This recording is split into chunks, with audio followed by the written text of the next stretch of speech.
নমস্কার।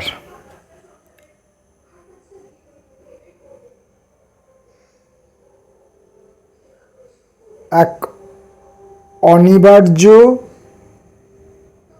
কারণবশত আমি মাঝে মাঝেই বলে থাকি বা ভেবে থাকি যে আমাদের জীবনে যে ঘটনাগুলি ঘটে সেই ঘটনাগুলি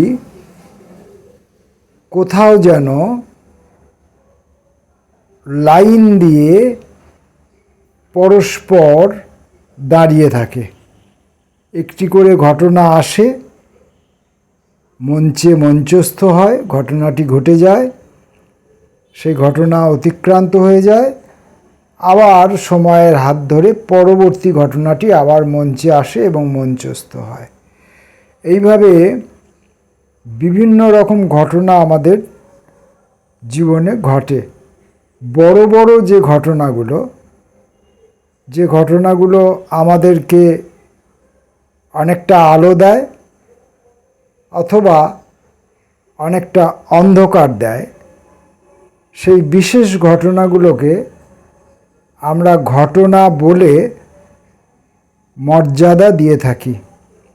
কিন্তু প্রতিদিন প্রতিনিয়তই অসংখ্য ঘটনা আমাদের সঙ্গে ঘটে।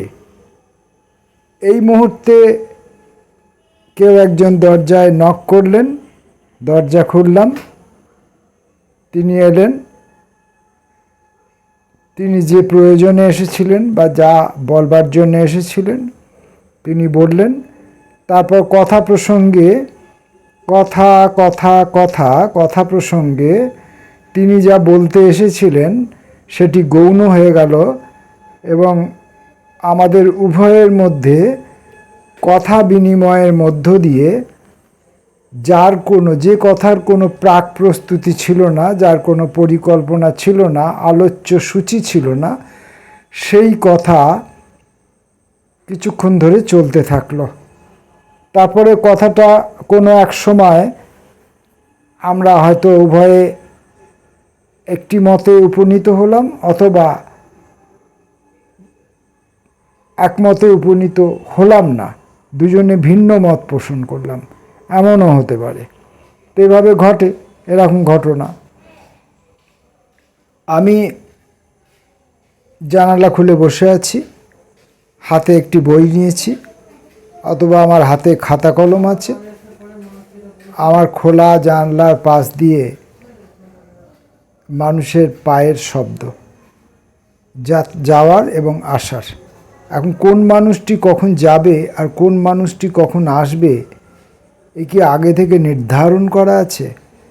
আমি কোন মানুষটিকে তাকিয়ে দেখব আর কাকে আমি উপেক্ষা করে যাব তা কি আগে থেকে ঠিক করা আছে? নাকি এগুলি নিছকই হয় জানি না।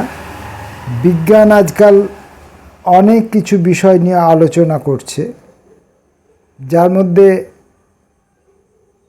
হয়তো অনেকটা পরিমাণ বিজ্ঞান আছে, আবার হয়তো অনেকটা পরিমাণ তথাকথিত অবিজ্ঞান আছে।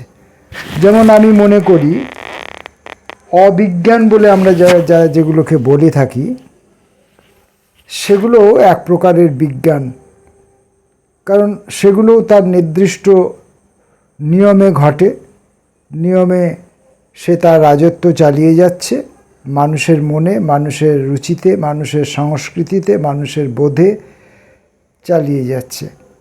তাই সেটাকেও অবিজ্ঞান বলার, নিছক অবিজ্ঞান বলার কোনো উপায় বোধহয় নেই।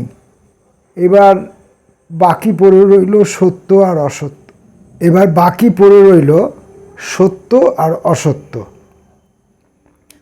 এখন এই সত্য এবং অসত্য আমরা কে না জানি, এও নিশ্চিত করে বলা যায় না কোনটি সত্য আর কোনটি অসত্য।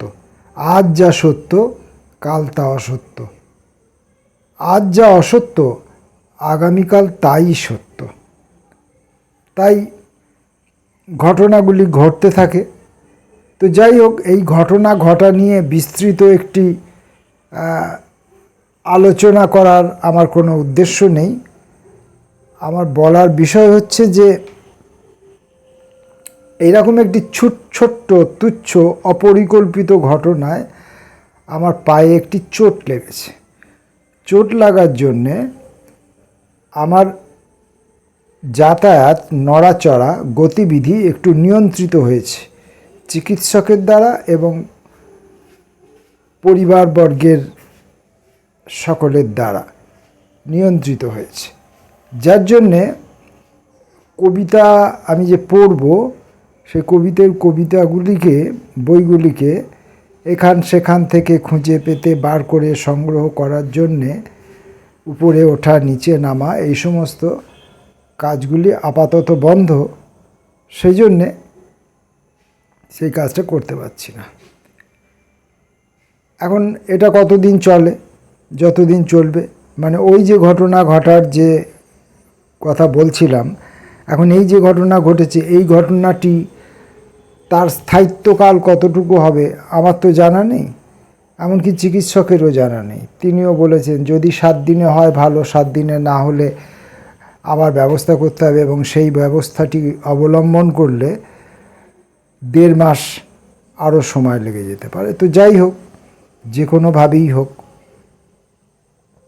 এখন কি করব? হাতের কাছে খুঁজতে খুঁজতে, হাতের কাছে মানে চেয়ার থেকে না উঠে, ওপরে নিচে ওঠা নামা না করে, হাতের কাছে একটা অনেক পুরনো বই, আমাদের দুর্গাপুরে আমাদের সকলের অত্যন্ত শ্রদ্ধার মানুষ মধু চট্টোপাধ্যায়, তাঁর একটি বই আমার কাছে আছে।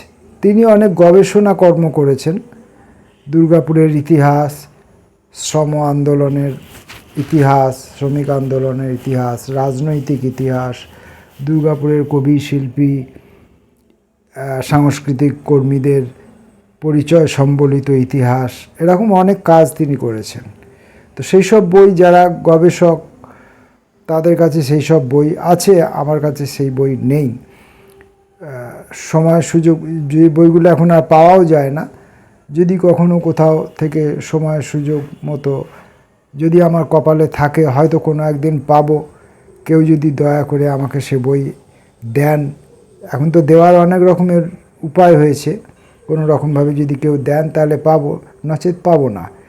কিন্তু মধু চট্টোপাধ্যায় আমাকে একটি বই দিয়েছিলেন, কবিতার বই, তাঁর লেখা একটি কবিতার বই। বইটির নাম জনে জনে মনে রেখে। জনে জনে মনে রেখে, মধু চট্টোপাধ্যায়। এই বইটি তিনি আমাকে দিয়েছিলেন। তিনি তার কিছু কাছের মানুষ, তার বন্ধু স্বজন, তার অগ্রজ এবং তার অনুজ, সকলকে নিয়েই তিনি একটি করে কবিতা লিখেছিলেন। তাই বইটির নাম জনে জনে মনে রেখে। উনি আমাকে বইটি দিয়েছিলেন 19/10/1997 সালে। 19/10/1997 সালে এই বইটি তিনি আমাকে দিয়েছিলেন। তো বইটি সাহিত্যশ্রী থেকে প্রকাশিত হয়েছিল, কলকাতা সাহিত্যশ্রী। বইটির প্রথম প্রকাশ 1404 মানে ইংরেজির কত সাল হবে হিসাব করে দেখুন, আমি এই মুহূর্তে হিসাবে আসতে পারছি না।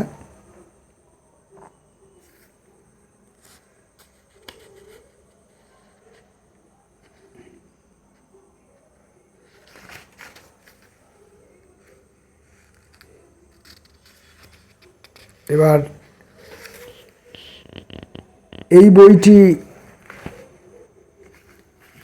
যে কবিতাগুলি আছে, যাকে যাকে উদ্দেশ্য করে তিনি লিখেছেন, সেই কবিতাগুলির কয়েকটি কবিতা আমি পড়ব। অবশ্যই অনুজ ভাতৃপ্রতিম, ভাতৃসম বিবেচনা করে তিনি আমাকে নিয়েও একটি কবিতা এর মধ্যে লিখেছিলেন। আমি জানি না এই ভিডিওটা করার কালীন সময়ে আমাকে নিয়ে যে কবিতাটি তিনি লিখেছিলেন, যে লাইন কটি তিনি লিখেছিলেন, সেগুলো পড়ে ওঠার সময় সুযোগ পাবো কি না। প্রথমে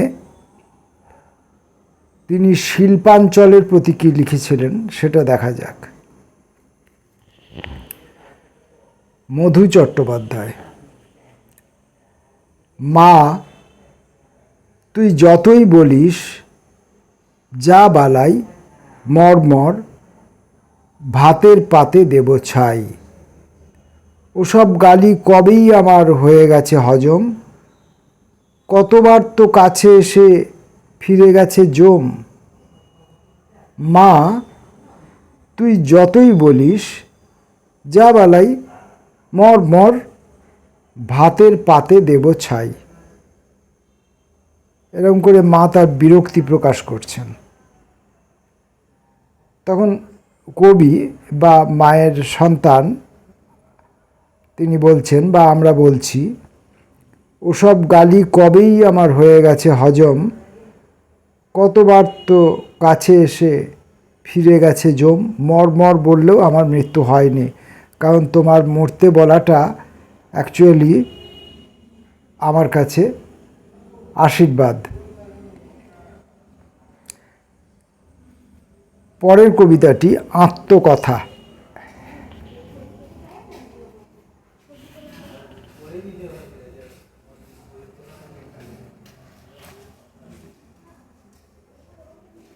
এখন আমি যেতেই পারি পেরিয়ে গিয়ে ষাটে, চাঁদের থেকে চোখ ফিরিয়ে তাকাই বৃষ কাঠে।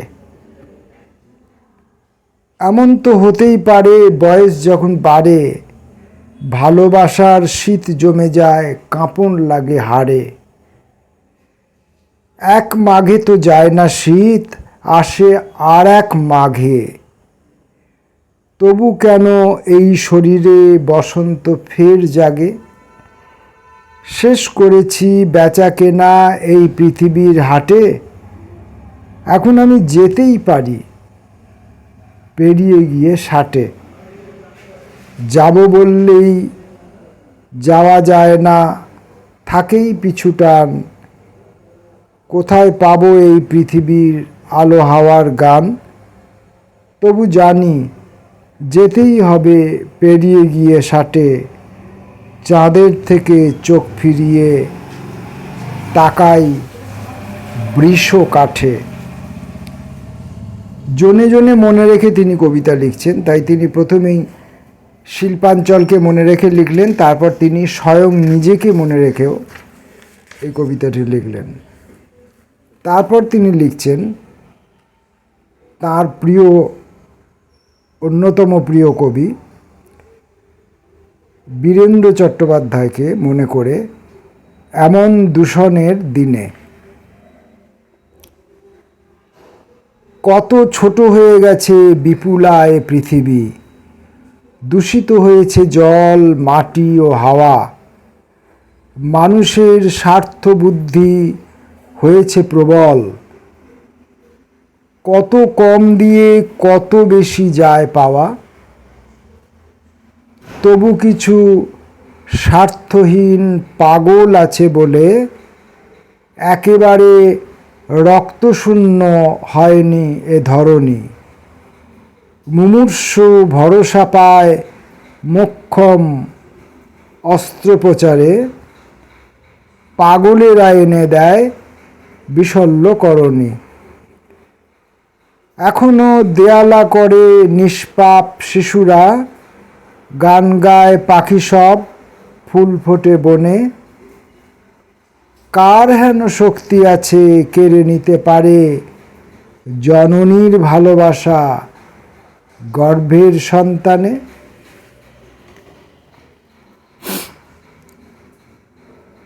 তিনি পরের কবিতাটি লিখেছেন সেলাম কবিরুল ইসলাম। কবিরুল ইসলামকে সেলাম জানিয়ে তিনি এই কবিতাটি লিখেছেন। কবিতাটির নাম পরিচয়। একই ডায়াসে পাশাপাশি বসে আছি আমি ও সে, দুজনেই প্রায় সমান বয়সী, বয়োবৃদ্ধ, পাকা চুল এবং বিরল কেশী, অথচ কেউ কাউকে চিনি না। মাইকের ঘোষণায় জানলাম ইনি আমার সেই প্রিয় কবি। এতদিন এক যুবকের ছবি যাঁর এঁকেছি মনে মনে, তিনি এই কবিরুল ইসলাম। পৃথিবীর বয়স বাড়ে, কবিদের কখনো বয়স বাড়ে না। এমনটা তো হয়ই। অনেক কবির লেখা আমি পড়ি, তাদের সঙ্গে আমার ব্যক্তিগত আলাপ পরিচয় নেই, যদিও এখন মোবাইলের যুগ, ইন্টারনেটের যুগ হয়ে গেছে, প্রায় সকলের ছবি চোখের সামনে এসে যাচ্ছে।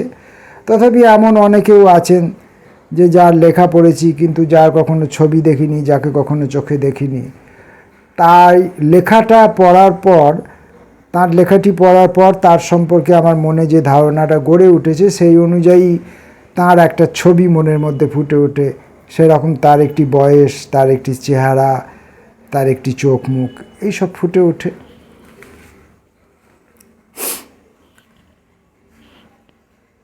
মহাদেবের তৃতীয় নয়ন, কবি তারক সেন স্মরণে।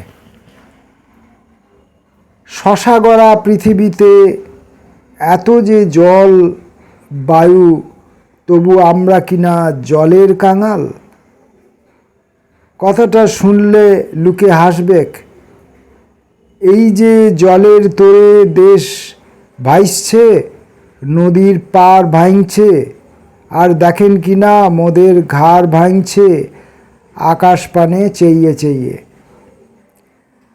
আপনারা বলবেন খরা পেরব না এলাকা, তো দামোদরের কটা কাটা খাল ইদিক পানে ঘুরাই দিলে হতো নাই?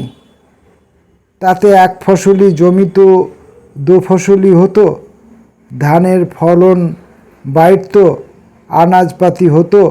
জলের অভাবে এখন কিছুই হচ্ছে নাই। আমরা গরিব গুরব চাষি মানুষ বটি, তেবুই চাষের সময় ঘরে বসি দিন কাটে। মাঠে গিয়ে চারা ধানের মরা মুখ দেখি, আর দু চোখ ফেটি জল বেরোয়। 12 বছরে ছিলাটা মরলেও অমন কাঁদি নাই বাবু। আপনারা তো শুধুই ভোটের সময় গায়ে আসেন, ধানাই পানাই কত কথাই ভুলে যান। এদিকে খরার সময় ইদারা শুকাই খটখটাই। এক কলসি জলের লেগে বিটি ছিলারা নদীর এক বুক বালি খোঁড়ে। তখন আপনাগোর টিকিটি দেখবার জো নাই। আমরা এবার তাই জুট বাঁধছি বাবু, ভোট আর কাউকে দেব নাই। আপনারা কলকাতায় ধান ফলান গিয়ে যান, ধানটা তো সেখানেই বেশি হয় নাকি? আমরা শুকাই মরব গায়ে, তবু আপনাগো পা চাইব নাই। এখন এই আঞ্চলিক ভাষায় কবির লেখা কবিতাটি, আমি এটা আগে পড়েছিলাম না, পড়া ছিল না। আর আমার এখানে আলো একটু কম আজকে, অনিবার্য কারণে, প্রাকৃতিক কারণে হতে পারে। আর আমি এই আঞ্চলিক ভাষা ঠিকমতো করে বলতেও পারি না। অনেক না পারার মধ্যে এটা আর একটা পারা, না পারা। এই না পারাগুলোই আমার পারা। তো এই যে পড়লাম, এর মধ্যে হয়তো অনেক ভুলভাল রইল। আপনারা নিজেরা কবিতাটি পড়ে নেবেন। আমি এই কবিতাটির ছবি এখনই এই ভিডিওর মধ্যে দিয়ে দিচ্ছি যতটা সম্ভব। কবিতাটা অনেকটা বড়, তো ছবি তুলে পরিষ্কার করে দেওয়া সম্ভব হবে কিনা আমি বলতে পারছি না, তবু চেষ্টা করছি। পরবর্তী কবিতার নাম অবিনাশী শব্দমালা, কবি সুধাংশু সেনকে নিবেদিত। শুকনো সাদা কাগজের বুকে কালির অক্ষরে আমরা সবাই কালের স্বাক্ষর রেখে যেতে চাই, চাই অমরতা। অথচ তার জন্যে কোনো নিনেভের মহাফেজখানা নাই। সে কাগজ উড়ে যেতে পারে মহাকালের এক ফুৎকারে, পুড়ে যেতে পারে এক ফুলকি আগুনে, কিংবা জলে ভিজে অস্পষ্ট অক্ষর। মানুষের মন আর মগজ আর সংবেদী হৃদয় ছাড়া নশ্বর পৃথিবীতে সব মহাফেজখানাই জানি কালের কবর। ইথারে ভেসে থাকে শুধু অবিনাশী শব্দমালা। মধু চট্টোপাধ্যায়ের কবিতার বই থেকে কবিতা পড়ছি, জনে জনে মনে রেখে। পরের কবিতাটির নাম স্বভাব। কবিতাটি লিখেছেন তিনি শিল্পী বাদল ভট্টাচার্যকে মনে রেখে। সেই সময়ের যারা লোক দুর্গাপুরের, সেই সময়ের দুর্গাপুরের যারা ছাত্রছাত্রী ছিলেন,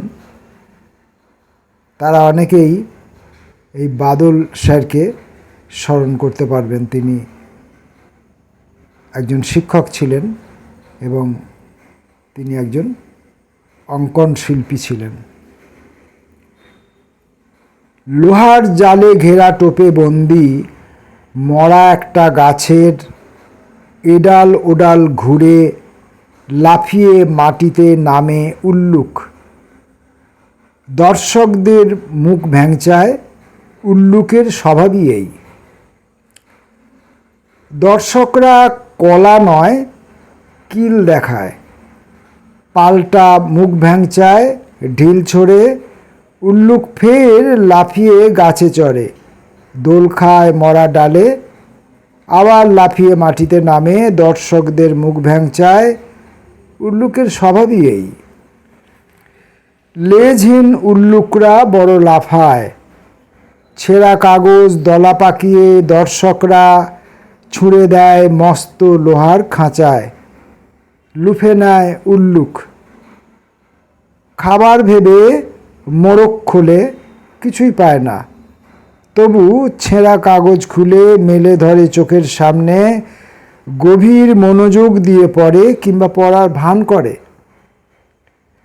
সহসা উল্লুক স্বভাব বদলায়, দর্শকদের দিকে বারবার তাকায়, মুখে তার ফুটে ওঠে বিচিত্র এক হাসি।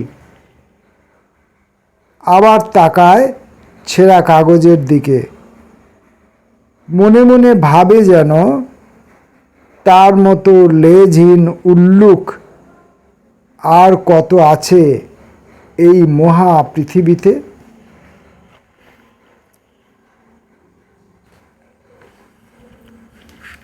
পরের কবিতা দুর্গাপুরে দুর্গাপূজা। এই কবিতাটি লেখা হয়েছে ছড়াকার কমল মিত্রকে নিয়ে। কমল মিত্রকে সেই সময়ের লোকেরা স্মরণ করতে পারবেন। দুর্গাপুরে দুর্গাপূজা, খুঁজতে হয় না গরু খোঁজা, প্রতি রাস্তায় একটি দুটি, এই তো খবর মোটামুটি।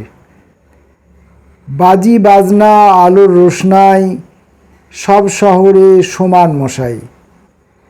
দূষণ দূষণ ভীষণ দূষণ, দূষণ পূজার অঙ্গভূষণ।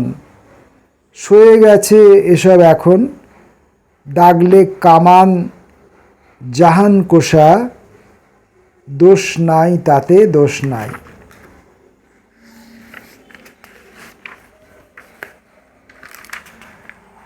অনেকগুলি কবিতা, অনেকগুলি বেশ বড় বড়, কিন্তু আমি কবিতাগুলি পর্যায়ক্রমে পড়তে চাইছি।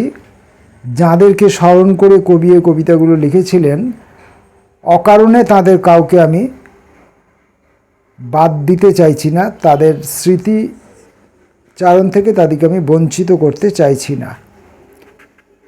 এখনকার কবিতাটির নাম মুখোশ। ছড়াকার শিব শঙ্করকে নিয়ে লেখা। লঙ্কাপুরীর রাজসভাতে সবাই এখন রাবণ, মুখোশ এঁটে বসে আছেন পাত্র মিত্রজন। আইবি প্রধান হনুমানের লাগলো বিষম ধাঁধা, কে যে আসল কে যে নকল চিনতে পারাই বাধা। চোরের রাজ্যে চোরের রাজা খোঁজা কঠিন কাজ, সীতা চোরকে খুঁজতে হনু পেল ভীষণ লাজ। এমন সময় পড়ল চোখে, ওকে ওকে ওকে। সবার মাঝে আসীন ছিল নরসিংহের তেজে, একা শুধু ইন্দ্রজিৎই বাপের বেটা সেজে। হঠাৎ হনু উঠল হেঁকে, শোন রে ওরে ইন্দ্রজিতা, সভায় যত বসে আছেন সবাই কি তোর পিতা? তাই না শুনে রেগে আগুন তেলে বেগুন, রাজার চেয়ে সাংসদরা জ্বলে উঠল দ্বিগুণ। মুখোশ ছেড়ে উঠল তেরে পাত্র মিত্রজন, বললে তারা ছিঁচকে চোররা রাম লক্ষ্মণ, তারাও কি রাবণ?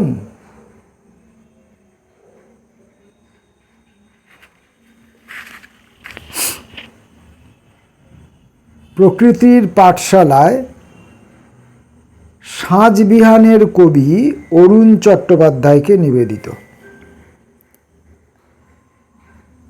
এটি আবার আঞ্চলিক ভাষায় লেখা কবিতা, অনিবার্যভাবেই আমি সুন্দর করে সঠিকভাবে পড়তে পারবো না। আমি টিপছাপ দুবো বাবু, ক্ষতে সই দিতে লারব, আমার যা কিছু বিদ্যে বাবু তাই পিকিতির পাঠশালাতে। ই তো ঠিকই কথা বাবু, পণ্ডিতের পাঠশালাতে আগল ছিল নাই, কত গরু ছাগল ঢুকলো বাবু, আমি ঢুকতে লারলম। মানগোবিন্দের পাড়া ছিলার ঘরে ভাত ছিলা নাই, ছুট থিকা বাগালি করি মাঠে, আমার যা কিছু বিদ্যে বাবু তাই পিকিতির পাঠশালাতে। খা খা দুপুর বিলায়, মাথায় পড়ে চিল ওড়ে, রোদে মোদো মোদো গন্ধ, পিঁপড়াগুলান গর্তে সেঁদোয়, মুখে তাদের সাদা সাদা ডিম, সেদিনটা তো বুঝি বৃষ্টি হবেক। আষাঢ় মাসের মেঘলা দিনে বেলা ঠাওর পাইনে বাবু, ঘরে ফিরে যখন দেখি ঝিঙে ফুল ফুটছে, পতং উঠছে, ঢোলকর্মী লতায় দোল খাচ্ছে ফিঙে, তখনই বুঝি সাঁঝি লাগবেক। পিকিতির পাঠশালাতে অনেক কিছু শিখলম বটে, কিন্তু বাবু মানুষের মুখ চেয়ে আজ তক বুঝতে লারলম কোন মানুষটো কিসের পাড়া, শয়তান না ভগবান।